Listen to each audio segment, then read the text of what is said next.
Oh my god. And we're live. And we are live. And we match. And we match! Totally unplanned. Which was totally unplanned and not on purpose on my part at all. But not a little. Every good vampire has at least one, like, very roughly shirt. Oh, and, absolutely. Like, nice, like, black things to go along with them. Velvet, leather, corsets. Oh, absolutely. But you have to. Yeah, we're not just here to talk about fashion, though. We're here to talk about a lot of things. And I mean, fashion is part of the whole vampire thing. But we're here to let you know that there is a Kickstarter for a show called New Blood. It is a little bit different from your usual paranormal television. It's actually two shows. One of them is a more traditional ghost hunt to different locations, although we look for way more than just ghosts. Yeah. And the other one is a deep dive into a personal journey. So what most people hear when I'm on TV is like, I am a psychic medium. I walk around in a blindfold and I talk about ghosts. And I'm very good at that. I wouldn't be so good at that if it wasn't for the fact that I'm a psychic vampire, which takes a little bit more explaining than most television shows are willing to do. And since we're going to talk vampires tonight, and why New Blood is unique and some of the fun stuff that we get to do with it, I have lovely Jack. Would you kindly introduce yourself, you fantastic looking gentleman? Oh, well, why, thank you. Thank you very much. Right back at you. Hi there. Hi, everyone. I am the Vampire Jack Townsend. You've probably seen me on your For You page or your Reel page or on your shorts or maybe your YouTube channel. I am a vampire creator. I am a best-selling author of my poetry anthologies, Blood and Roses, Death on Lilies. I am a musician and an artist. But on top of these things, I am also a real-life living vampire. Don't let the fashion fool you, because I mean, really, if you can't indulge in what you identify as, like, yes, exactly, like, have fun with it. You have to. Life is far too short. But it's also part of the magic. Yes. Like vampire is a magical identity in the same way that witch is a magical identity, and nobody gives witches problems these days. It's true. Having like their altars and like all of the stuff that they do, crystals and relationships with plant spirits, but vampires are still weird. Yep. And I mean, we've been doing what we've been doing for since the 70s or 80s, but like the community really took off in the late 80s and early 90s, and the internet made a big change for that, made us a lot more visible. Yes. But we've been around. We are part of the magical subculture, and there's a whole thing there. Oh, but let's see. God, where do we start? So I am the founder of a magical society. It is actually a vampire house called House Keperu. Usually when I'm describing it on television shows, I'm like, well, we're energy workers and there's like a thing about reincarnation, but it was founded as a vampire house. It is founded on the principles of some core works that I wrote. And I don't make a big deal about it, but as far as the vampire community goes, those are like foundational books. They are some of like the most widely read and sourced. And I'm the author of the most widely used ethical set of guidelines with the vampire community. So again, I'm kind of a big deal with the vampire community. A little bit. I've been doing it for a while. A little bit. Well, like that's the thing is like the paranormal are just like vampires, and I'm like, it's fine. Google it. It'll be. Don't mind some of them. Well, you know what? Actually, just save some of those photos. Just don't let me know. Yeah. Exactly. Don't want to know. I don't care. But New Blood came about because there's this process called awakening, where you are what you are always. Like you're born sort of with the seeds of who you are and what you're carrying, and especially when that is a lineage that ties back to like your energy and your core self across reincarnational boundaries. Yes. So you have these moments of like, am I an alien? Like, what is going on with me? Like, how does this work? And who are all these spirits that seem to know me? Like, what's up with these people? They're opinionated fucks. Every single one of them, they really have a problem with ghost hunting too. Like, most of them are very, very, wait, no, I'm on TV. Fuck you. Quit that. I didn't sign up for that. At least that's my experience with the disembodied. Also, F-bombs are just going to happen on this stream because, really, why not? Yep. Fen Alankus of New Blood reached out and was like, hey, I read your book and I think maybe I'm a vampire, and could I document this process of understanding it? And normally my answer is like, it's really personal. Do you want to do that? And it's been a very safe place in the paranormal community for me, where I don't get quite as much hate thrown at me. I mean, there's a fair amount, but as like a vampire spokesperson in the 90s, especially, it was pretty tough. So being really open about some incredibly like marginalized beliefs and practices and putting it on camera and committing to putting it on camera no matter what happened was really quite something. Yeah. I guess we're going to try to summon Fen into the chat by saying their name so we can talk about their part of it. Wonderful. Because this whole Kickstarter thing and this whole show thing happened because Fen was like, am I a vampire? How? Fen, who that I'm is sure incredible. Should correct me. Hey! Wow, close. Oh, hi. Hi guys, I'm so sorry I'm late. We're doing so many live streams that I got my live streams mixed up. Oh no, that's okay. Welcome. My apologies. You're fine. That's okay. What'd I miss? Me talking about the vampire community and complimenting Mr. Jack over here on just looking fantastic. Mm-hmm. Oh, yep, it is. First trap. Yeah, that's a gorgeous. Well, thank you. Yeah. All right. So what have we started with? I was explaining how New Blood came about, which was the Vampire Codex, Awakening, and you've been, hey, I'm having this incredibly personal, like soul-rending initiatory experience. Can we make a documentary of it and film it, share it with the world? Yeah, that sounds like the logical next step. And somehow I said yes, because honestly, if you'd come to me 10 years before, or maybe even 5 years before, I probably would have had a butt pucker moment and be like, I don't think that's gonna go well. Yeah. Well, did y'all already do introductions and everything? Just a little bit, like, you know. Light. Always get it screwed up. Here are these other people. Here are these folks. Yep. Well, I'll go since I'm new to the table here.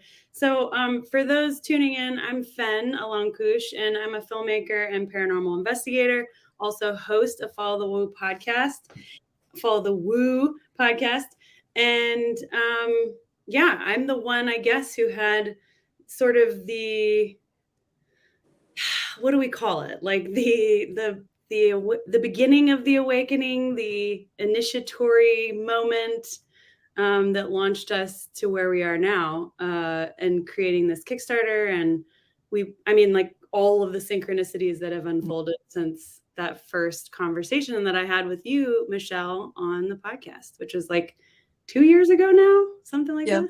Yeah, well, it's interesting where like the lines end up crisscrossing and people get pulled together, and then you realize that like, oh, our paths have been sort of parallel the whole time. How did we miss one another up until this point? Yeah. And Jack, I'm curious to see to hear your experience on this. But like, I read the Vampire Psychic Codex in 24 hours or something. Like I inhaled it. Wow, that is so impressive. Well, I mean, no, I'm not saying it for that. I'm just saying it in that, like, I was so interested that I was just like, focused. Hyper on it. Yeah. This is the original. Is it? This is the handwritten one from '94. That's crazy. That I would like pass out to various people. I figured I would show it off. That's really cool. Back when the name was Codex Vampiricus because I was a little bit of an edgelord, and I never. Oh, I love it though. Yeah. Sometimes you have to be a little edgy. Yeah. Well, come on, like just embrace it. Yeah. The notes started in fall of '91. They interspersed liberally, like they're all in my college notebooks. It's like I'm there, like sensation and perception, like B.F. Skinner, Piaget's theories of learning, and then like 5 pages on the awakening and the beacon, and it's a little. Yeah. So, Jack, have you read it? Yes, I have. Yes. And I absolutely love the Psychic Vampire Codex. Absolutely, yes. Yeah. I mean, it's an epic book. It really is. And I had read a butt ton of spiritual woo texts. Like I had been down those rabbit holes, but nothing quite like that book. I mean, it was just like a whole new world. Yeah. I have in my journey, in this entire journey, I have been just devouring everything that I can get my hands on, just to make sense of this process and with the meaning behind all of it and the experiences that I've had. And I will say, out of all the things that I have read, out of all of them, no bullshit, the Psychic Vampire Codex is the one that when I have talked to those who are awakening or that go, I think that something might be going on. I go, hey, this is the book that you need to read. This is the one that is the most important, in my opinion. No bullshit. I mean, it was the book that I wrote because it was the book I wished I had had. Yeah. You are speaking to me so much. Yeah. Like yes. They always say, like, if you don't see it in the world, then I guess you're the one that got to do it. Yeah. And because when I was first going through all of this stuff, and no lies, it was messy. It's probably for the best that cell phones didn't exist and we couldn't just video stuff. There were some really messy things. All of the books that talked about vampires or psychic vampires, or the very possibility that people could be, actually there's a person who could be a living vampire. It was always from the perspective of psychic self-defense. These people are automatically evil. They are out there to like suck your soul and eat your brain. They're all predators. And the vampire on like television, the magical archetype that we saw, usually was also laced with guilt and shame. And the like, I am a monster. Like you're either Lestat, who's just like, I'm a monster, baby. Like just, but is still kind of, pretty awful. And or you're like just Louis, who is like, every Gen Xer on the planet, just like all bullshit. I can say that I'm a Gen Xer. I was very bullshit. I have all of the poetry books to prove it. Salty Gen Xers. So, well, let's backtrack a little bit because we could go down a lot of rabbit holes, and I think there's a lot that both of your fans and audiences want to hear about. So first of all, did we talk about the Kickstarter at all and like what we're doing with that? Mentioned it. We are raising money for it. We need you to pledge for it. There are awesome things. But please tell us more about the Kickstarter because yes, please. Yeah. We should kind of keep coming back to it as people pop in. As much as possible. Definitely. Yeah. So for those who don't know, like I said earlier, like there was this initiatory experience. I had a chat with Michelle that was almost 5 hours long. That was epic. And at that point, we kind of knew that we were going to create a show together. I mean, it was like a conversation that we had. I pitched it to them and they were like, yeah, we can do it as long as we don't go through the network because networks are dicks. And I was like, well, yeah, they are. They really are. And so I lived in LA at the time and I was pitching from like a network sort of angle. And I like scrapped that because I knew that the only way to do this the right way was to go self-production route because we would not be able to keep any of the content that we wanted, like zero. I mean, I've been doing this for as many decades as I have. And there's a reason why you're only hearing some of this now, because it's not like it hasn't been on camera. But nobody wants that to be on camera. It's either too complicated, too out there, too something. Yeah. Well, you had mentioned that before, Michelle, how like basically what would happen is something would be a little bit weirder than they anticipated, which that's always going to happen with you. Right?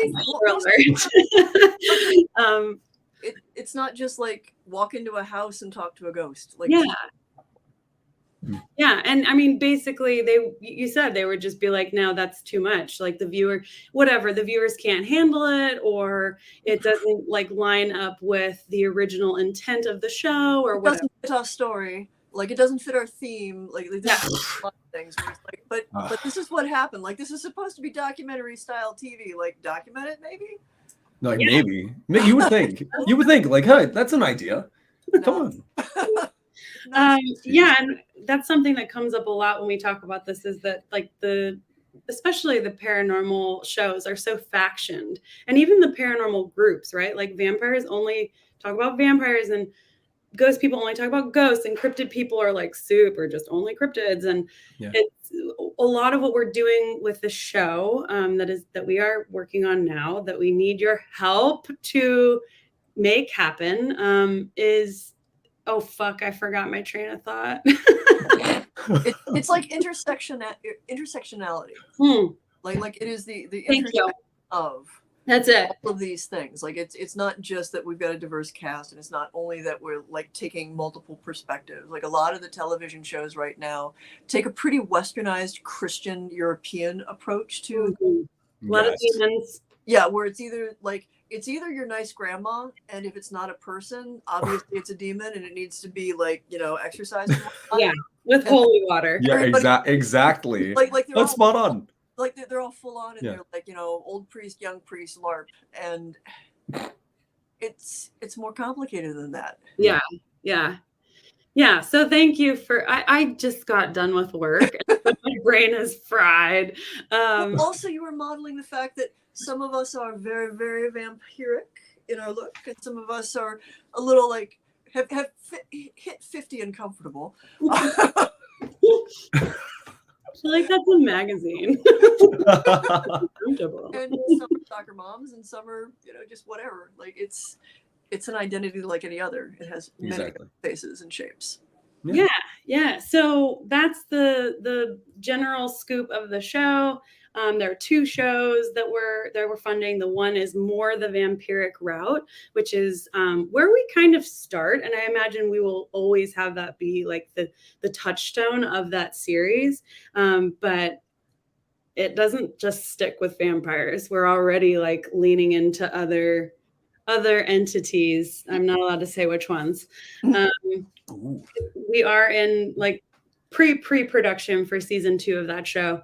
And then the other show is just sort of a ghost hunting show that's been queerified and feministified.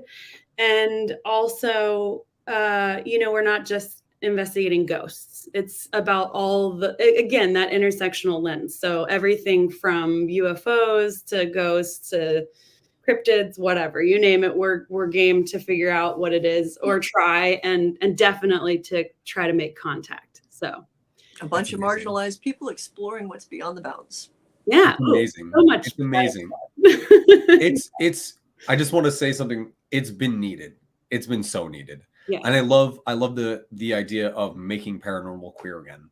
It is beyond about time. Yeah, we think so too. This comes from watching a bunch of shows and being like, there's nothing that we want. Yeah. There's nothing good here.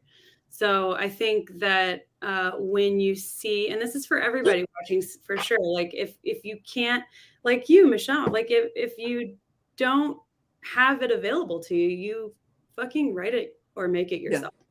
Yeah. And that's what we're trying to do. And I think as more people should do that, because it's challenging, like it's making is one thing, getting it out into the world is a different thing. Like with the codex, one of the decisions that I made was it's out there for free. Like it's probably the most like free downloaded thing. There's a version of it that was donated by request to sacred texts in perpetuity. So that and the Vampire Ritual book like live there forever. So it wasn't about like make me lots of moolah. it would have been nice while I was like getting by on ramen. But you know, c'est la vie. But TV and film is a very different animal because of all, like, there's many moving parts. There are a lot of people involved that need to be able to eat and keep a roof over their heads. There's travel expenses. There's very expensive equipment. And so, like, even if it's a labor of love, there's still a very high price tag. Yeah. And, you know, we'll stop talking about this and like logistics of the show and stuff, but it does. I will say one more time that an episode of one of these shows that you see on network television costs anywhere from like 150 to 250K per episode. So like the fact, I mean, I know to some 66K might seem like a lot, but you said it the best one time. You were like, that's just to like keep the lights on. Like it's really minimal to make this kind of content. I mean, for context, Paranormal State in 2007, one episode had a budget of $250,000. Just wow.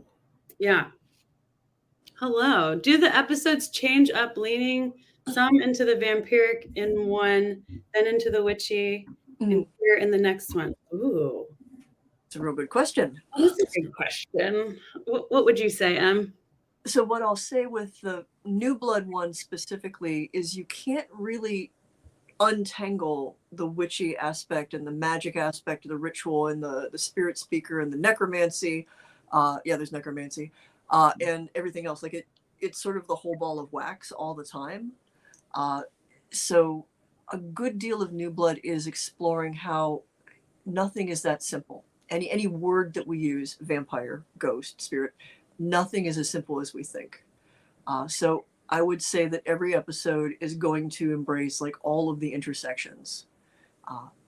The main focus is people just being real about who they are and that no one fits into one single box. Yeah. There's a lot of overlaps there. But I think what people really want from this chat is like vampire. Dish all the vampires. Yeah, dish all the vampires. And I think one of the things that's really curious to me about, well, I don't know you, Jack, but I would love to get to know you. Yeah. You can know me. You can get to know me. By all means. Like. Yeah. I think that you both seem, from my perspective, to come at it from a little bit of a different angle or a little bit of a different like path. However, the core of what you're like about seems to be very similar. Yes. So what if we just started with both of you and starting with Jack talking about like, how would you define vampirism? How would I define vampirism? You know, all right. So I have thought about this so many different times, and obviously I have my live streams where that's where I mostly talk about this. And I say the usual, base is, it is someone that requires or benefits from being gifted, because consent is key, external pranic energy or vital energy in its various forms. That is the base that I say. But how I would define vampirism in my journey, I am still very much in my ways a learner. I am still very much trying to figure out what this all is. And my experience, I've had so many different definitions thrown my way, and so many different books and so many different ideas and philosophies.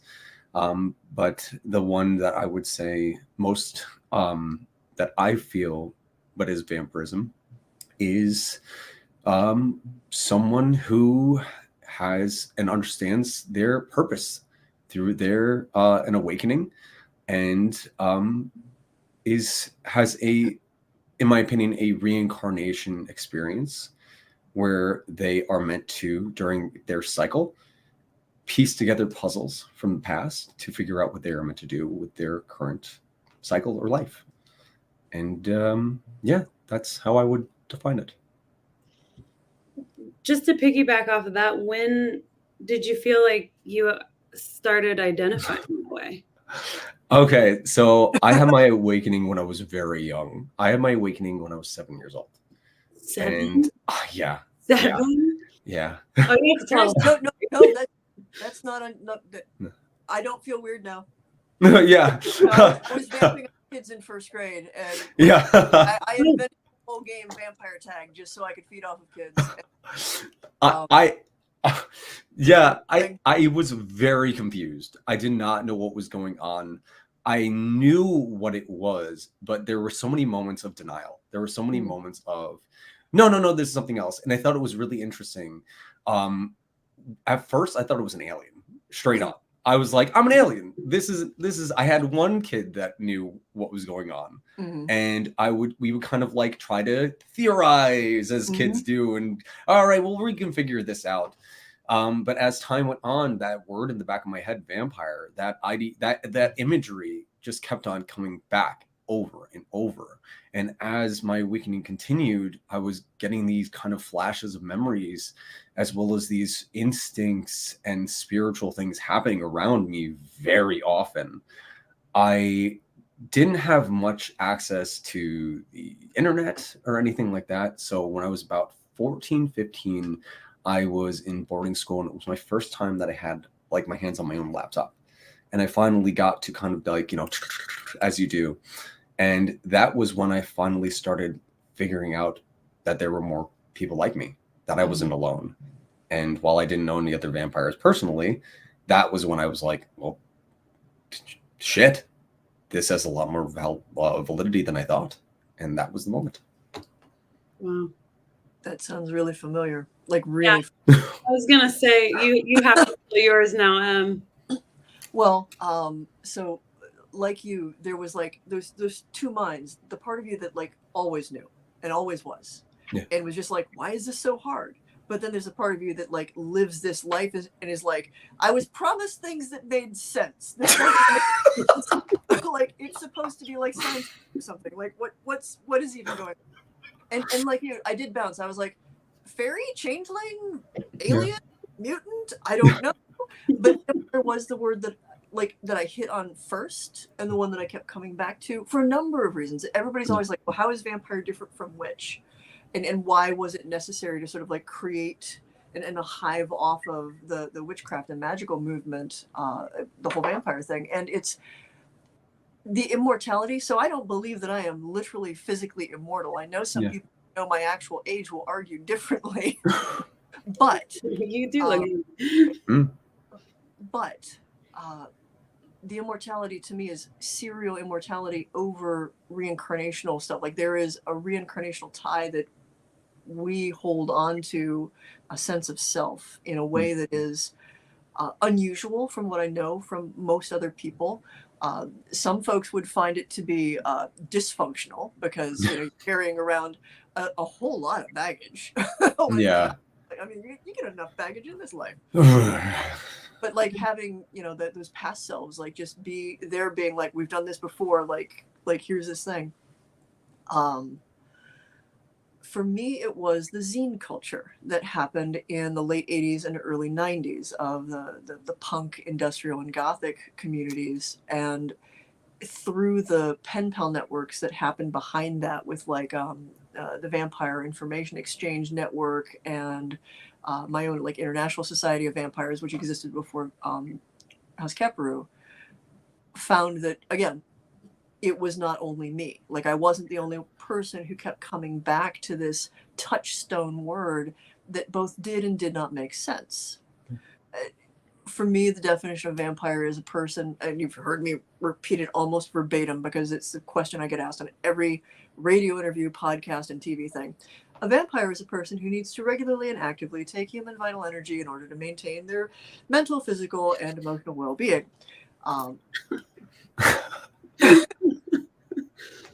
I can recite it in my sleep. But as funny as it is, that's the core definition of it. I will make some allowances with the vampire community. Vampire is also an identity. So in later years, I've started to make a differentiation between people who are vampiric and people who identify as vampires, because not everybody who is in the vampire community is necessarily vampiric, although the traits can be learned, they can be taught if it's something you want to exercise. And even so, there's still folks like you and me and Fen where there's just this thing that you carry. and it is in you, and it is you, and it really defies easy language. But this is the best shape we have. Yeah. Yeah. I think we have a lot of new listeners coming in who are curious about this, and they don't actually have a good grip on some of the vampiric descriptors, or I think there's a lot of misconceptions about what it means to be a vampire, and so there's some things, like, well, let's just start with the basics. Let's talk about blood. Let's talk about blood. I mean, there's folks in the vampire community who are sanguinarians, who are saying vampires, they drink blood. The first thing to know is none of these activities are done without full knowledge and consent of the people who are your donors and your friends and your support system. There's a whole subset of people in the vampire community who are donors. They can be called multiple different things, and it's whatever they want to identify as. It is possible to feed off of other vampires, but that gets a little weird after a while. Somebody always loses out energy-wise, unless it's done through some pretty intense magical alchemy, which is possible and fun, and also a much longer stream. Yes. A much longer stream. Yes, and we can't give that away anyway. So, too many details. Yeah. I mean, there's other stuff too, but anyway, always with knowledge and consent. There are some people who are blood drinkers. Some of the blood drinkers who identify as vampires truly believe that it is a physical need, and are really not about any of the woo-woo energy stuff. And that is definitely a subset in the community. So vampire community is a big umbrella. You have psychic vampires who are taking vital energy from people primarily. If I could go out and eat a tree, it would be great, and I would probably be a druid. And also, I can sense the energy in trees, and I can connect to it, but it does not do anything to sustain me in the way that I need, which is why vampire works. It's the only word we have in the English language for someone who's feeding off of other people. Every witch, every psychic, everybody, whether you identify as magical or not, is engaged in an energy exchange with the world around them and the people around them. Every conversation you have, any intimate exchange, when you go out and take a walk, you're not only breathing, but you are suspirating everything. There is a respiration that occurs on deep and profound levels that sustains you. And it's so normal, you don't think about it. Vampires go through an awakening because something is different with how it works for them. And that makes them start to become aware of everything else that's different about them too. And the process of putting that difference into context and making it make any kind of sense, especially when you're coming from a worldview where the very concept of ghosts is still something that has launched 1,000 television shows just to try to see if they'll knock on a door for you. Yeah. Well, Jack, what about you? I mean, I'm sure you're on board with everything that just said. Is there anything personally in regards to, well, do you have a blood spiel? It's funny. It's so funny. Every time I do my live streams, that is the question that more than, are you immortal? Garlic, do you turn into a bat? Have you slept in a coffin? Do you sleep in a coffin? That is the question that is actually asked the most. Blood, or as I like to call it, the red sticky icky. Is that something that I am into? No, I am not. That is not something that I do. There was a time where I did, a while back, not any longer. No. Yeah, I had way too many heart surgeries and pretty much lived the first 5 years of my life in hospitals to even have wanted to experiment with it. It's too many medical hangups, frankly. Yeah, exactly. Yeah. Well, and I think something that, like, you know, I have 3 brothers, they're all younger and they're all dingleberries. But they're always asking me questions like, wow, what do these vampires do? You know? And so I think it is fair though to answer some of those like recurring questions, like, you know, garlic is obviously not something that bothers you. Unless you have IBS. So there is a fun oh god, back 1999, early 2000s, the Atlanta Vampire Alliance put together a survey. You know, off the books, a bunch of them were involved in various like medical and college sort of stuff. So they knew how to do like an actual survey, and they wanted statistics about the community to answer the questions that we were always getting asked in media. So, you know, what percentage of the vampire community are convicted felons, and what percentage of the vampire community, but it spread out into questions about health backgrounds and, you know, how we identify with other things, like what percentage of the vampire community is queer or trans or anything else like that. And the numbers were pretty interesting. How many of us are INTJ versus INFJ? It was a very, very chunky thing to fill out.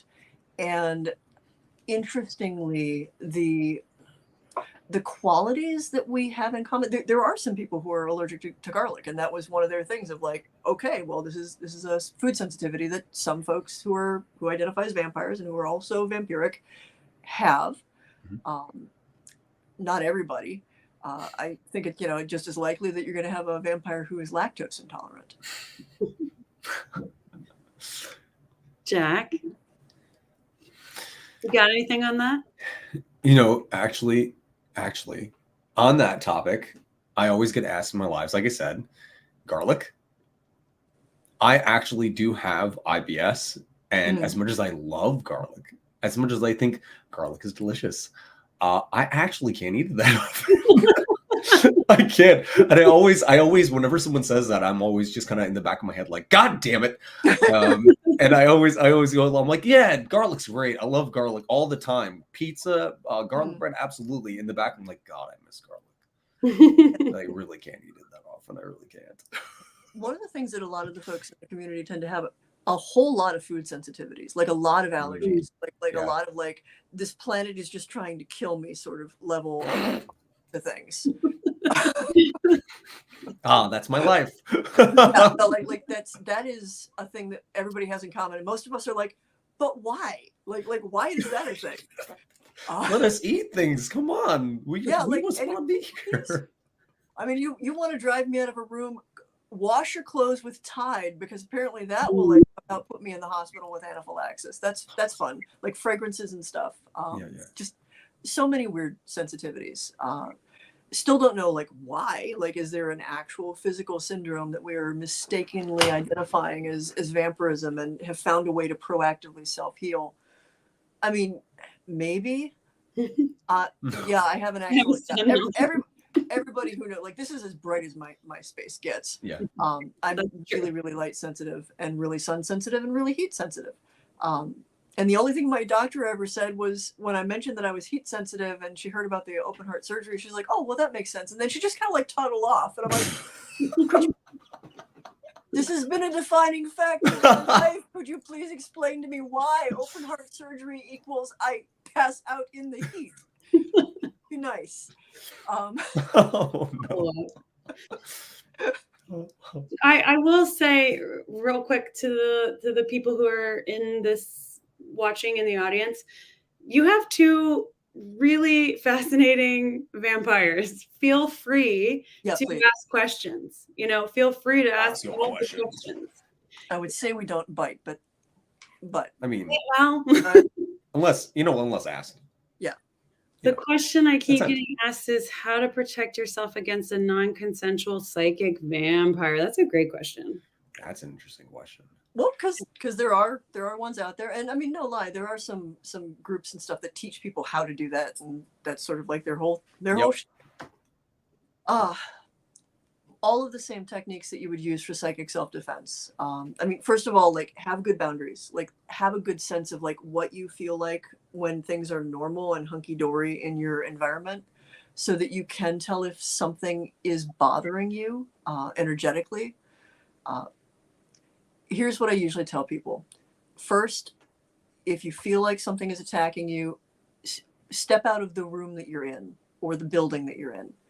Because if it's a person who's doing it, the vast majority of people are going to need eye contact. They don't just like randomly, suck your energy from 1,000 miles away unless they have a pre-existing connection to you, some reason to be targeting you.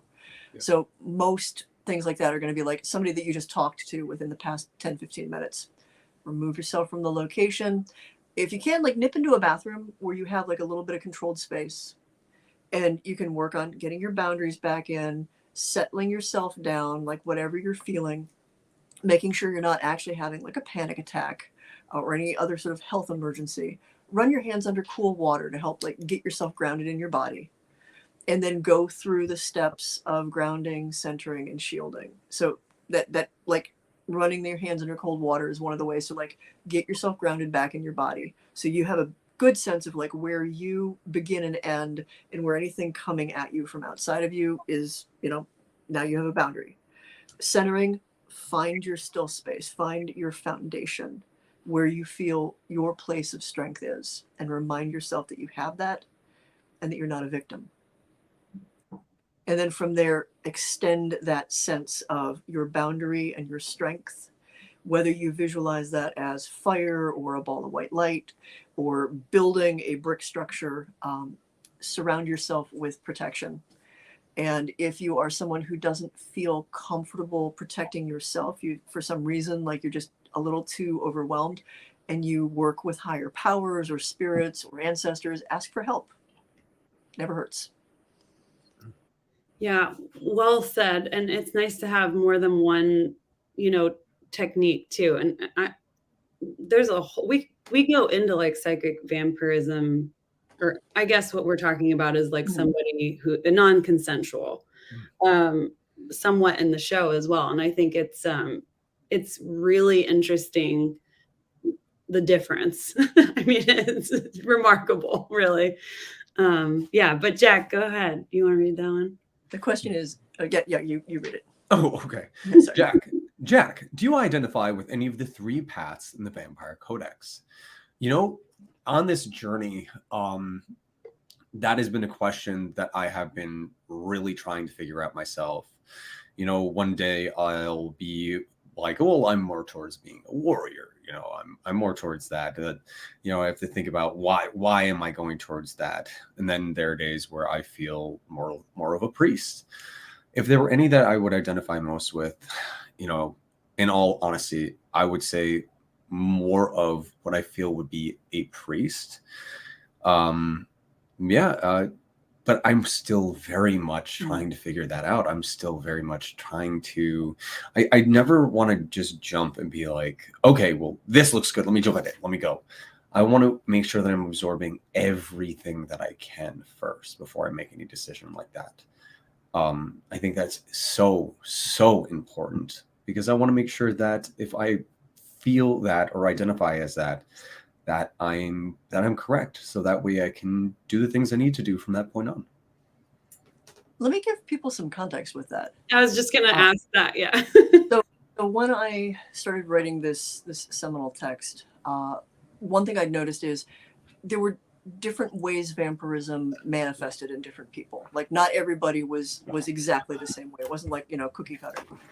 And in working with friend groups and with, I did a lot of salon style, like learning and like not like one person being in charge, but like everybody just kind of like hanging out, lounging around and talking about experiences. Like that was most of the early 90s for me.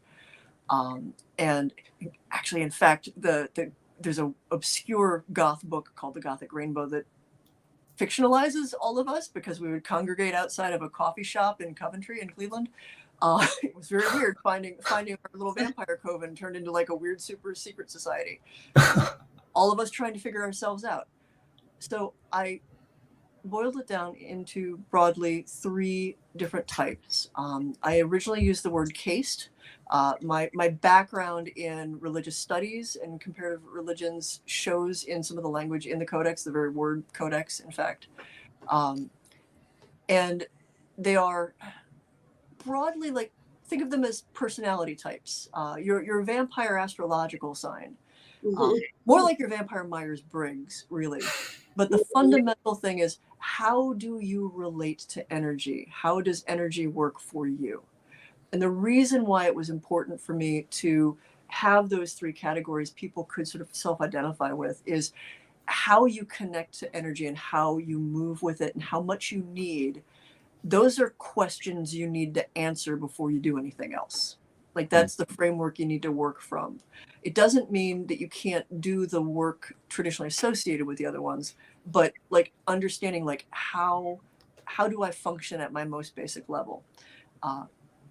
Because there is a past life story woven throughout the entire thing. These harken back to three classes from a five-caste society. The other two were not based in the temple. That's a much deeper dive. But priest, warrior, and counselor, which was originally called concubine, and again, language changed because way too many people took that to mean not very healthy things. Yes.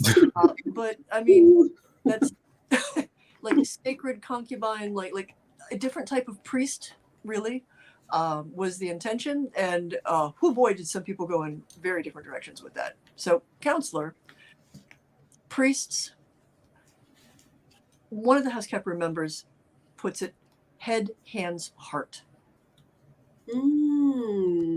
Priests are like, we live up here, and we tend to be more visual or like more ungrounded. like we create all of our, we live in here, and you know everything that entails. Sometimes more emotionally distant because we live in here so much. Sometimes way too into our own bullshit because we live in here too much. It runs the gamut. But the priest types tend to need a lot more energy. They're the ones that feed and you feel it. Feed and they don't, they really feel it. Like their connection or disconnection from their body is very, very noticeable. Counselor, heart, connection, empath. A lot of folks will meet a Keprian counselor and they're like, are you an empath? Well, of course. Their connection is about synergy, interacting with people. It's not only that they need to take energy, they need the action of give and take. And there's an alchemy that goes with that for them. And interconnectedness and emotional connection are a very significant part of them. They think with their heart. Warrior, hands, but also feet, like they're the ground. When we're building temple, because these three roles play in our ritual magic also, the warriors are the first ones who walk in because they're the ones who clear the space and set up the foundation. Most warriors would never call themselves vampires. Very rarely will they want to call themselves anything other than just, I'm here and I'm doing the work. They are pragmatic and action oriented, and most of their psychic experiences happen on instinct. They live in their gut. They don't think of it as psychic, but they know things. They are the person you want as the bouncer at a club because they won't be able to tell you why that one person needed to be turned away, but you will find that that was the person who had a gun hidden somewhere. Like they just know things. Their interaction with energy is similarly instinctive and easy to miss, but again, no less psychic. As I'd mentioned, because these also play with our ritual magic, the warriors come in and they set the foundation, and they are literally the pillars of the temple. We don't call the quarters. The warriors go in and they stand as the quarters. And then the counselors go in and they're the mortar. They're the stuff that you use to build things with. They create the potential in the space and also weave connections from person to person and manage the flow of energy so that no single person is bearing all of the load and no one is overwhelmed and no one is drained. And then the priests come in and create the vision of the temple. And we have a ritualist, which can be drawn from any of those three castes.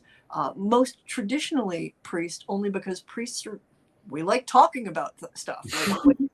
It's just a thing. We do have a bit of a flair for the dramatic. We do tend to be the sort of like, No. we're good at it. And so the priest, it basically takes point, but is the mouthpiece, is in service to this structure that everybody else is now a part of. And there's this like very complicated like energetic alchemy as everyone is kind of humming a chord when we do magic. Yeah, and I so badly want to talk about that moment in the show, but I'm not going to. But the one thing I will say, one caveat is the only thing to never trust is someone else who tells you what you are. Yeah. Since I wrote that book, I cannot tell you how many people will just try to diagnose someone else. No one should tell you you're a vampire. No one should define you for you. You get to define you. So if one of those speaks to you, that is great. Don't ask somebody to tell you what you are. That's not their right. Yeah, I agree. Fully agree. Yeah. Okay, so soapbox. It was good. You need to know. What is this? There's another one Jack gets. Oh, there you go. Can you take energy at a distance? Yeah, people ask me that all the time. And my answer is very similar to what you say. There has to be a connection. There has to be a connection. In my experience, I need to know someone very, very closely. There has to already be something there. Other than that, no, in my opinion, there has to be eyes on. If it was someone that you did not know, it would have to be eyes on them. But other than that, like obviously consent is extremely important. So that's not something that you would ever do. I mean, yeah, it's absolutely possible to take energy from a distance. If anybody's seen me do remote viewing, when I say like I have a different way of doing remote viewing, I use an anchor in the same way that I would use an anchor, somebody that I already have an existing connection to take energy from them. And I'm not taking their energy. I zero in the same way that I would as a long distance vampiric feeding. And then I just sort of like ride along and perceive around them. But I wouldn't be as good of a remote viewer if it wasn't for all of the skills that I have as a vampire who can take from a distance quite well when I want to. And consent is so important with that.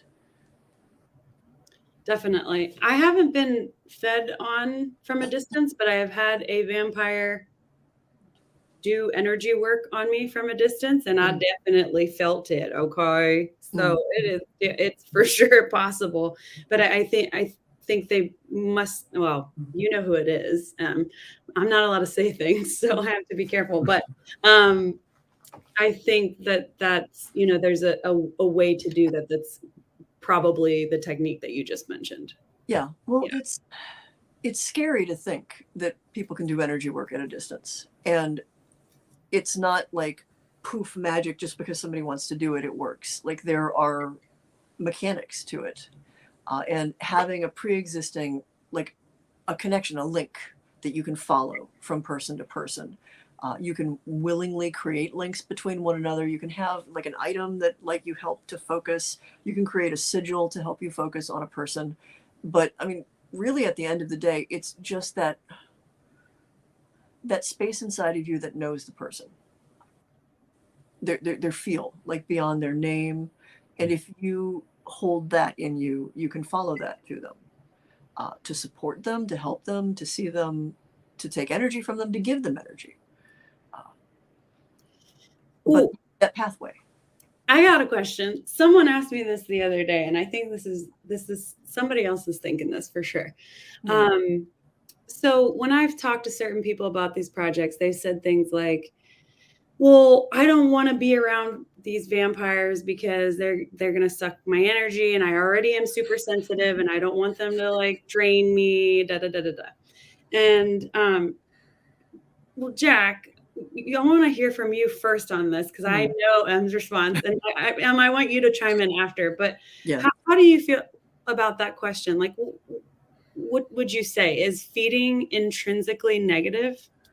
I would not say that feeding is intrinsically negative whatsoever. I think there are a number of benefits, especially if you have like energetic blockages, etc. Feeding doesn't have to be a negative experience. I think it can be positive. And also, once again, like consent. Consent is extremely important. That's not something that someone should ever really have to be worried about, because no one should be, in my opinion, this is just my opinion. Everyone knows me. I am very loud and very transparent. My opinion is no one should be feeding from anyone without consent. Consent is key in every part of life, no matter where you are. That's it. I will echo the consent thing, particularly as someone who grew up, and I have some messy stuff, as a teen where I didn't think I could ask for permission, and the consequences were not good on either end. So back in the Stone Age, when I was getting involved in this, I had a Wiccan friend who went back to Milwaukee after like hanging out at my house, and his circle kicked him out of every ritual because he had met with a psychic vampire, and all of the little junior woodchuck fluff witches were sure that my entire reason for being was to eat all of the energy in every ritual that they did henceforth. And if that was an isolated incident, it would just be a funny anecdote, but like that was the thing, like the idea that vampires were just out there to eat everybody's energy, and obviously we were just a horrible blight upon the world, and it was bad. In real practice, the vast majority of folks who are energy workers do not believe that I am a vampire if I tell them that, because upon meeting me, they expect a vampire to be a black hole of just sucking nothingness. And a vampire who has their shit together is a potent and powerful energetic being. A force that walks into the room and people take notice. It's not an absence of energy. It is the ability to harness that energy in a way that is just a little different from your average energy worker. So is a vampire going to just automatically suck your soul or suck your energy or whatever? No. First of all, I don't know you. Why do I like ew? Yeah, exactly. Like, oh, what makes you think I actually want your energy? Yeah. What do you think? I go into every Denny's and I'm just like, oh, everything on the menu? I'm a window liquor, right? Like let's yeah, come on. No, it's the vampire community has done a fair amount over the years to try to be like, we are not fetishists, but also feeding is very intimate, even if it's not physical. You are connecting to a person on this profound level where you will get bits of their emotions, what they're thinking, memories. Like there is a bleed over of self and identity, and like that is a lot. That's actually why the consent is so important. Because you will get to know secrets sometimes that they don't always know themselves yet. And I don't want to seem like that is like, no one can possibly touch someone like a vampire touches someone. So no one. But also it's true. Like there's a thing that goes on there that is really profound and unique, incredibly intimate, arguably life-changing. It's an initiatory experience to be fed upon or to feed. And I don't want to minimize that. And it's actually kind of insulting to think that I want to do it with everybody. Yeah, I fully agree. That is a pretty insulting concept. It is. Yeah, I mean, well, first, I want to say something. Remember, everyone that is tuning in right now, that this is for us to create these shows that are about vampires and witches and ghosts and cryptids and whatever, all the entities. So please, if you can, help us out and pledge. You can pledge. Our lowest pledge is $3, and every little bit counts. Yeah, you should pledge. I You mean, should pledge. all the cool kids are doing it. You should do it. Yeah, that's the way. Peer pressure. Everyone else has pledged. Why haven't you done it yet? What? Oh, okay. I guess you're just not cool. All right, that's That's fine. it. That's Hey, all right. Vampire. We do have a special announcement. Oh, Who's doing it? Am I doing huh? it? So our special announcement is that I think this is it. I think this is what the moderators mean. That Jack will be joining us in season 2 of these shows. So, well, at least for the New Blood show. You know what told me was the spirit contact, because I was like, oh, I know those people that he's talking to. No. Oh yeah, we were all watching you, Jack. Very interesting experience. It was a time. It was definitely a time. Yeah. There's a point. I don't think I will spoil anything, but there's Don't you dare. Season 1 where like Fen and everybody just like they basically need some Keprian study buddies, and I didn't have enough warm bodies to go around, so I asked a couple of the Keprian disembodied to go like, hey guys, I need a workable triumvirate. I need a priest and a counselor and a warrior, and y'all just kind of like hang out here and talk with everybody. And yeah, there's shut like there's I will be honest, getting warrior disembodied to want to play with anything on TV is just a whole lot of like, yeah, they think it's dumb. You just feel the disapproval as they like stare from the corner. But a couple of them are game, and a few of them are hams. And so Fen and them know what our particular spirits like. It's a different class of spirit. It's always funny because like I had a witch friend who's like, oh no, I believe in like the golden dawn, like all ghosts are just like astral shells and there's nothing in there. And he came over to my house and he like walked down to the ritual chamber and he's like, what is that? And I'm like, that's Kimrick. No, but what is that? I'm like, that's one of my people. Like that's just that's what I live in my house with. There's a whole bunch of them. Sometimes they watch you while you sleep. It's fine. Is this going to be an online airing show or on TV? So for at least the first season for both shows, we will be offering season 1. I just said that on YouTube. So you can check out our YouTube if you go to newblood.tv and a bunch of other stuff. We also have a lot of live streams coming up with amazing people. We're going to do a ritual. We're going to do a ghost hunt. We have all kinds of stuff coming up. And Jack, I have to say, like, when I first saw you, I was like, oh, I really like this humans vampires aesthetic. And thank you. I love the vibe. And then when I saw you do the ghost hunt on your TikTok, I was like, oh yeah, we're definitely working together in season 2. And so I think that we're excited to work with you, and it'll be exciting to use even cooler equipment with you as well, technological equipment and otherwise.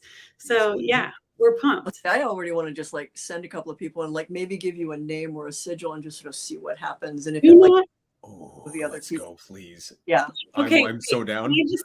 As the director, can you have cameras on both ends? Fun stuff. Yeah, it's fun stuff. Let's do things. All right. Do we have any other questions from people's? I know we did, because my favorite experiment was sending stuff to someone in Hobart, New Zealand, and having them just describe exactly the person that I interacted with, and like sight unseen, no no way that they were front loaded. It was so good.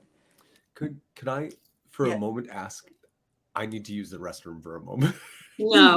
I will be right back. Okay. Go. No, body is important. Oh, from Dark Beauty. If you don't have a donor, what is the best way to get energy and how? Need help with this. So post-pandemic is a little more complicated. My usual recommendation for that is your first go-to is ambient energy.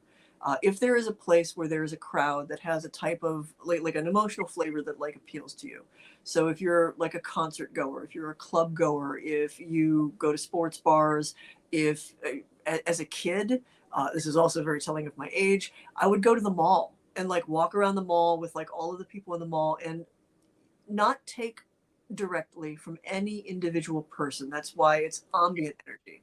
So if you think of the people like candle flames, there's the actual flame on the candle, but then there's the heat and the light that it gives off. Ambient energy is the heat and the light that has been given off by the candle flame, but is no longer attached to any individual candle. So that free floating energy that you can feel in large crowds, moving in coffee shops, moving at sports shows, that is ambient energy. If one of those places appeals to you, and I know it can be hard because a lot of us are also neurodivergent and maybe don't like people so much. So it's sort of a weird kicker that we need to also eat them. And so free floating energy from people is the first go-to. There's also a couple of like kind of hacks you can do, which there are ways to connect to ambient energy through just interacting with people. And again, if you're an introvert and if you don't like people, all of these things become harder. Also, you don't have to have explicitly like I'm a vampire, you're a donor relationship. My grandfather, so there's a bigger story here, but my grandfather couldn't really tell anybody in his age cohort that he was vampiric, but he would still get consent for interactions with them that fed him. And so you have to judge like when and where is the right time to be able to have conversations with people. And while we definitely encourage like knowledgeable consent, sometimes that's not always, hi, I'm a vampire, can I eat your energy? Sometimes that's, hey, would it be okay if I gave you a back rub? You may like I'm going to be touching you. Is that okay? If I work with your energy, is that okay? Like there's steps that you can get consent for and describe what you're doing without using the word vampire in case that's going to scare people away. Vampires, we are at our time, but would you like to go on a little longer? That's up to you. Anything. I am absolutely game. I had actually slotted 90 minutes for some reason with this, so. Oh. Okay, great. Then I'm going to ask you a question. I have a couple. Well, the first one is, I always have a million questions. I didn't notice in that 5-hour interview we did. My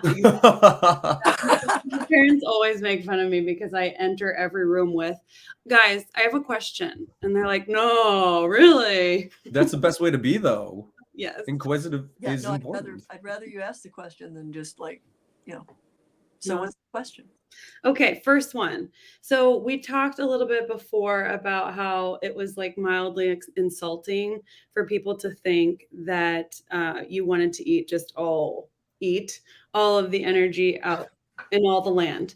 But then earlier, you also mentioned that it's not intrinsically negative to feed, and it can remove energy blockages.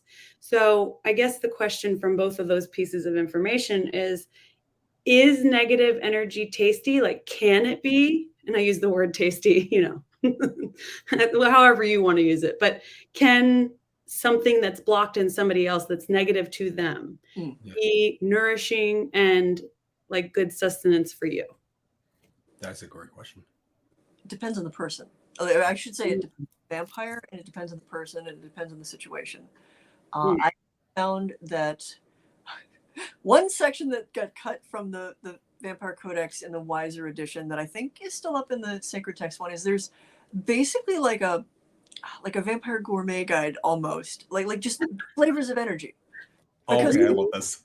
Like emotions, Can I have that? energy, and like what you're doing when you're taking the energy flavors the energy, and different people like tune into different things. It's how you end up with folks in the vampire community who identify more as incubi or succubi, because sex and like passionate exchanges also fuel and then that's a flavor that they really like.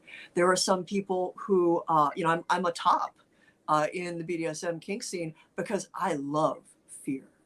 I love terror. I love that song that like just like when you can just like see like the full body thing. Like I love what that does for energy, and kink is one of the only places to safely get that in a consensual way.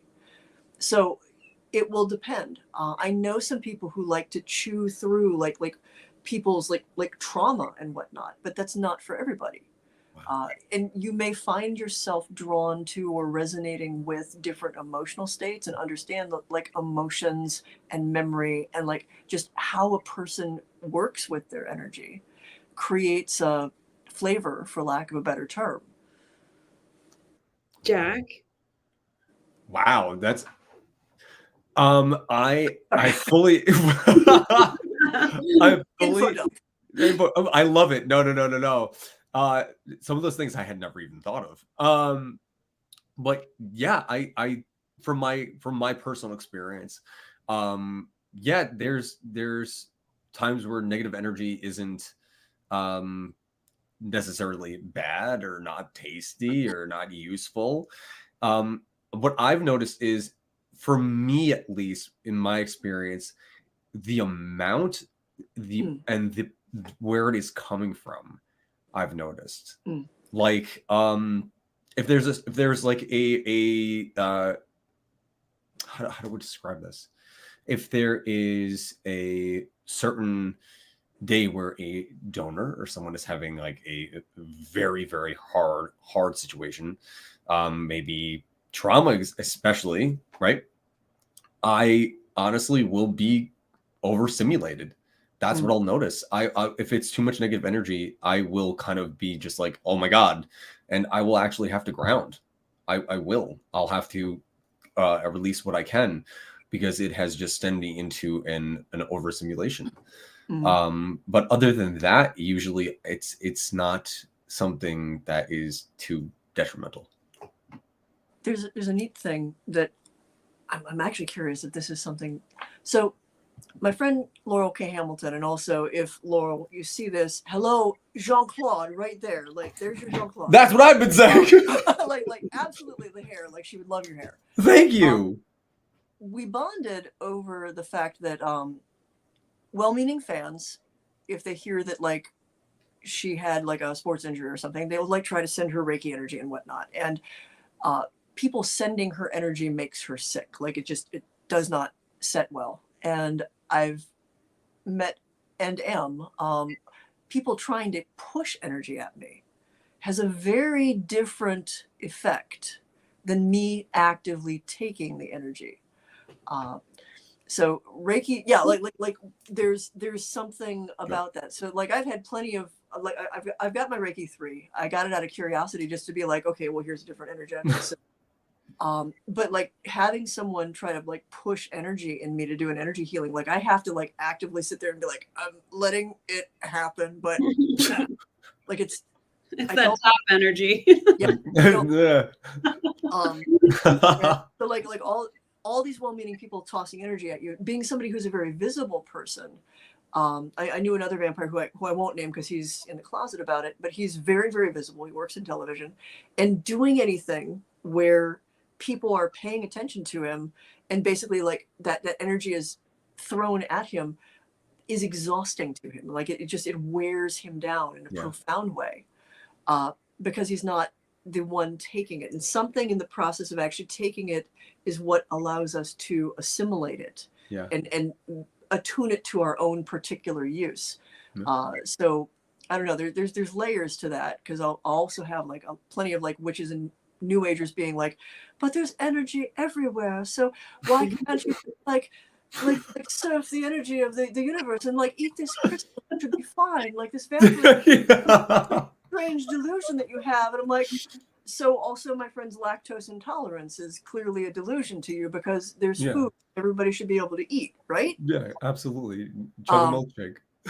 And so there's clearly an interesting like mechanic going on for folks who are vampiric with energy, and the act of taking it is important to our ability to process it. I will be on my live streams, and everyone will jump. It'll be like, I've done lives where I'm like drained, and I'm like right there, because I have it down to my own personal science, where I know, okay, this is when it's going to be that time. This is the timetable. I know when it's going to be, but it always doesn't work out. There's always going to be something that gets in the way. So there'll be, not always, there'll be times where it happens, right? So I've done lives where I'm just done, where I am done and everyone sees it. It's very visible. Nobody is like, especially if they know me and they're from my community, they're like, oh shit, like we see you. You are. I'm just like, and just like my face is just sunken in, and they're like, and then everyone is so kind, everyone is so loving and incredible, and they go, hey, even new people are like, hey, can we just give you energy? Can we send you energy? And I go, please don't. please fucking don't, because honestly it's a grab bag. Like honestly I'm gonna leave this feeling way worse, and no thank you. Throwing like just you're a rock star and people are just throwing hot dogs at take it take it, or like you're take it please. It's like no, I can't have this. That's so good. I mean, there are ways to harness that, and there are ways. Actually, the best person, and you can, if you dig, you can still find this interview. Dolly Parton identifies as a psychic vampire, and no, she does explicitly describes it in an interview. No, where she talks about how she takes energy and like the best way to do it as someone who is a performer on stage. That's wild, right? Okay, I knew that's wild. I mean, there's a reason why she made Buffy be a thing. Like she. If we didn't see them in separate places all the time, I would say that she secretly is Elvira. But anyway, I can see it. That is news. But like she used the language, like she specifically said, "No, I'm an energy vampire," and like said it right there. And Murticus from the AVA sent me that, and I was like, "What?" Because there's a lot of performers where I did not know it. You're talking around this, and like there's a couple of people where I'm like, Lady Gaga, you look a whole lot like an underage kid I used to see at some of the clubs in New York. But I don't know for sure. Like Lady Gaga. Like, I don't know. I would expect. But there's plenty of people where it's like, oh, I know. You never know. Talk about it, but I know because they've reached out and they're like, help. Wow. That is so cool. That's so cool. So what I'd say is like, if you see people out there, you see somebody who writes something and it's fiction or whatever, and you're like, I think this person is writing maybe from real experience. There's often something to that. Mm-hmm. Not always, but there often is. Yeah. There's a lot more of us than you think. Yeah. Yeah. I think it's really interesting when, like, not to keep bringing up my live streams. I'm sorry. It's interesting when I'm on live and people act like they're like, well, this isn't real. How many of you are there? And I'm like, I'm not the only one. Like, there are plenty of people who have galloped before I got to this. So trust me. No. Man, every vampire documentary I did through the 90s and 2000s, the first I'm like, how many are there? Like we have a vampire census. I mean, we have a list. We're like, just like, okay, head count. Let me town by town now. Well, there's 1,200 that live in the Bronx alone, and then there's like the Long Island vampires, and like we don't talk about the ones from Providence, Rhode Island, and Newport Harbor is right out.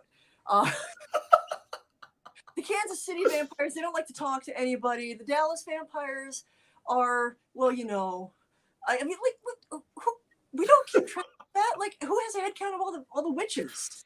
Yeah. No, that's fair. You know what? That's really fair. Like, and somehow they're just like, well, give me your best estimate. I mean, I know of a couple thousand in New York City alone because I have played for crowds of 1,500 people, most of whom were vampires. Wow. So there's a lot. That's got to be like, let's guess, 100,000. Let's make a very broad guess. Let's make it billions. A lot. Really quite a lot. And then there's all the people who are probably vampiric, and that's not the word that they hit on. Yeah. Or they live in a country where they could never, ever talk about it.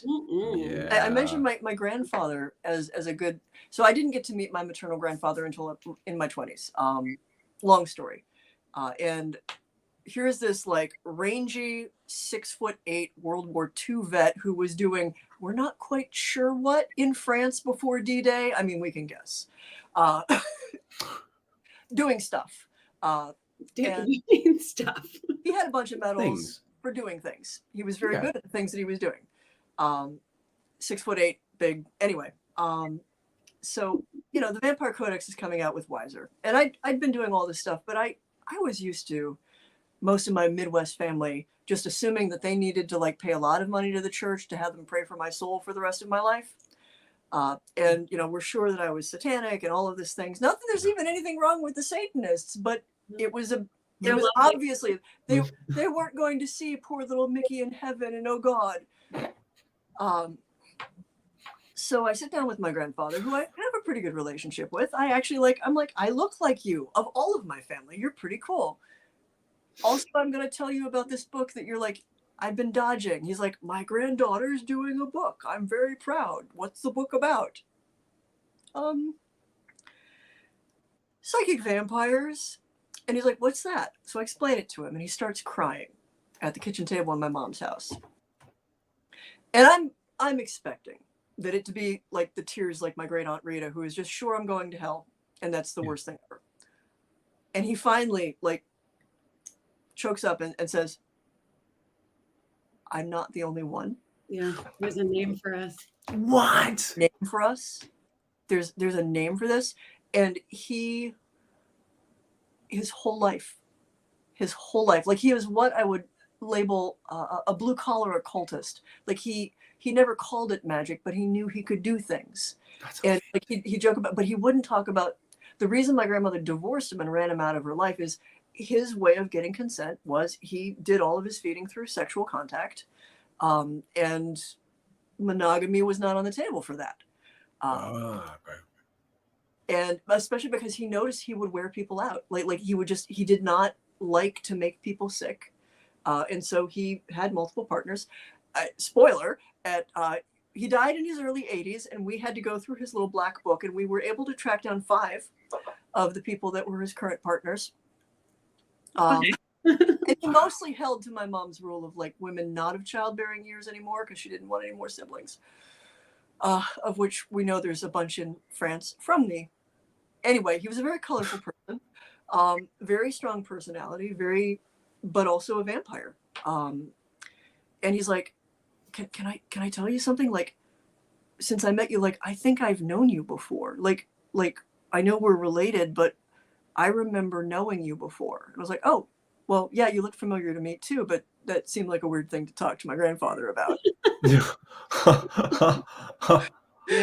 Well, and think about how many people there are in the world, like you said, who feel that way, who just don't have the vernacular for it. Yeah. Yeah, or like vampire is a charged word. I mean, witch Sure is. 60 or 70 years ago was a charged word as well. Well, it's coming back, sadly. Well, but like there's a whole community that went through reclaiming like ownership of, yes, this is a fictional archetype. Yes, this is a thing of folklore. Yes, this is something that you see in mythology and in horror stories. And also it fits for this group of people, and we're going to own this piece of it for ourselves. And it's no different for vampires. Yeah. Well, let's real quick answer this question. Noah, is the show canceled if you don't reach the money goal? The answer is no. We're going to make this show. It's just, it'll take a lot longer. Much longer. Much longer. And people have been asking us for these shows for a long time, from all kinds of communities. It's not just like vampire fans, it's people who watch paranormal TV and are just like, holy shit, it's all the same. And we now know because, people who are into paranormal shows are all up in Reddit and all their all their little forums and stuff. And we all know that a lot of it is fake. And so everybody's just watching it for, that's all we have. And so we like to watch a clown prince. Yeah. Yes. It's true. But some people like watching a train wreck because it's a train wreck. Yes. Yep. Exactly. It's a fact. Yeah. Yeah. And so we would love to especially now that there is a void in content.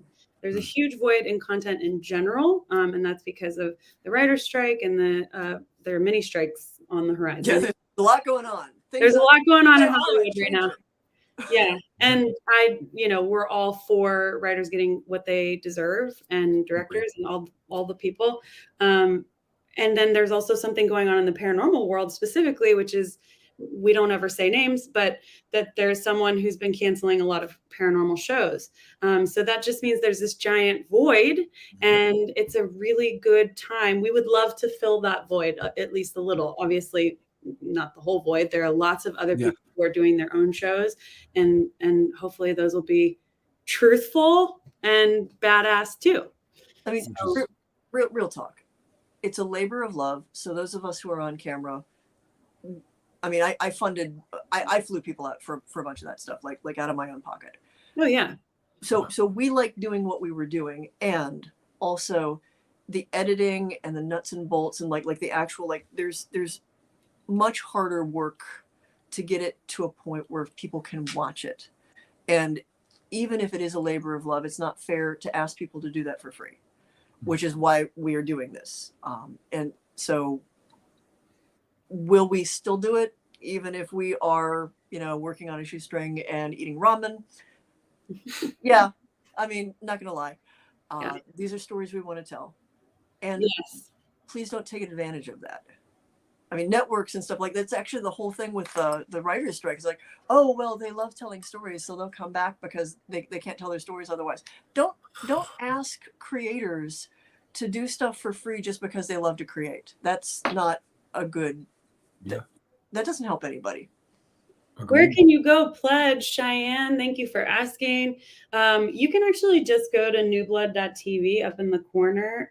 All right, you're on the camera now. If you scroll down to the bottom, Shan, there's a little section that just says Kickstarter. If you just click that Kickstarter link, it'll take you there and you can pledge. And we have amazing tiers, and we've been making more tiers based on people's feedback. We are at 45% funded, or we were when we started this, and that's huge for. Yeah, so we're about to 30 because get us over 30. Toward 30. It is really normal for Kickstarter campaigns to have this lull in the middle, but it's hard though because we had this amazing activity in the first 48 hours. We made more than $21,000 in 36 hours. So we know that people want to see this, and we have some other tricks up our sleeve that we haven't used yet. But please tell your friends and your everyone's that this is something that's not just about vampires. It's about making honest content, and that's outside of the box. We're making content that is investigating something that is beyond the monotony of your 9-to-5 jobs that no one likes anymore. Late stage capitalism. We really are. It is, like Em said, it's a labor of love, truly. And we're gonna make it. I know we are. I just have a feeling. Any last thoughts? Yes. Last thoughts. I have some last thoughts. I definitely have some last thoughts. Guys. Everybody here, everyone in the chat, everyone that has pledged, etc. It is extremely important that these goals are met. Shout it from the rooftops. Share it to a friend. Make a TikTok video. Make a YouTube video. Make a real video. Do not be silent. This is important. Make paranormal queer again. This is a labor of love, as you've heard. Let's see it done. It needs to be done. I just want to say thank you very much for having me here. It is, I'm going to be completely transparent because I'm too transparent. I've been sitting here freaking out the entire time. It is like I'm sitting here. I'm just like, this is really cool. You already peed your pants once. Oh yeah, I did. I had to run. Exactly. I fell in, but I'm here. It is beyond an honor being here. It is beyond an honor to be included in this conversation. And I am so freaking excited to be a part of New Blood Season 2. You guys are incredible. Incredible. And I am, oh my God, I am still geeking out. Oh. It's relatable. It's totally relatable. Like I got to meet heroes from my bookshelves too, and I was just like, ah! And then they treated me like a peer and like just had a conversation. It was the weirdest. I'm still not over it. Yeah. Well, we love you too, Jack. I mean, we just, you have such a great vibe, and you're the kind of vampire that, you know, we want to be working with, just because so much of the consensual stuff, and I mean all of that, that's really foundational, and you have to have that to be able to move forward. We really just didn't want to work with anyone who, you know, with anyone. We were very specific. So we're so excited. Like, we're excited. We followed the woo for the whole thing, and like the interactions and the synchronicities, and we're like, okay, all of these things that seem to be separate actually are on. Everything that rises must converge, to quote a certain Southern Gothic poet. Yes, there were quite a few synchronicities around Jack, which was interesting because I had no frame of reference for you, Jack. I wasn't there yet.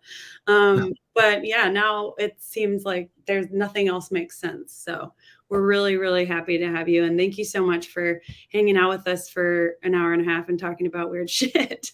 Anytime. Literally anytime. This was a blast. Awesome. And I know a bunch of the conversations probably raised more questions. Feel free to ask. Yes.